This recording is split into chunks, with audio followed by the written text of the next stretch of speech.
আজ দুপুরে আমি বাড়িতে বসেই বোর হচ্ছিলাম, কিন্তু আমার বন্ধু আমাকে ফোন করে বললো চল আজকে কোথাও একটা বেরোনো যাক।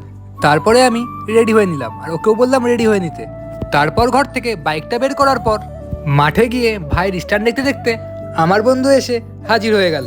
আমার মতো ও ইউটিউবে ভিডিও বানায়। তারপর আমি, আমার বন্ধু আর একটা ভাই বাইকে করে বেরিয়ে পড়লাম। আমরা চলে গিয়েছিলাম আমাদের বাড়ির পাশে একটা ক্যাফেতে। তারপর ক্যাফে বসে কিছুক্ষণ আড্ডা মারার পর প্রায় সন্ধ্যা হয়ে এসেছিল, আর তখন ক্যাফের অ্যাম্বিয়েন্সটা খুবই সুন্দর লাগছিল। প্রথমে আমরা চা নিয়ে নিয়েছিলাম, তারপর কোনো কাজ না পাওয়াতে কি আর করবো, একটা ভাইয়ের থেকে গিটার নেমে গিটার বাজাচ্ছিলাম। একটু পরেই দাদা নিয়ে চলে এসেছিল গরম গরম চিকেন পকোড়া। তারপরে আমি ওখান থেকে পকোড়া নিয়ে খাওয়া শুরু করে দিলাম। সত্যি কথা বলতে পকোড়ার টেস্টটা খুবই সুন্দর ছিল। তোমরা বাগদার অস্কার ক্যাফেতে আসলে অবশ্যই এটি ট্রাই করতে পারো। চা আর পকোড়া খাওয়ার পর আমরা রওনা দিলাম বাড়ির উদ্দেশ্যে। বাড়ি আসার সময় পুরো বাইরের আকাশটা কালো মেঘে ঢেকে গেল। সো গাইজ, ফাইনালি আমি বাড়িতে চলে এসেছি। ভিডিওটা ভালো লাগলে অবশ্যই লাইক করে দিও, চ্যানেলটিকে সাবস্ক্রাইব করে দিও। Bye bye.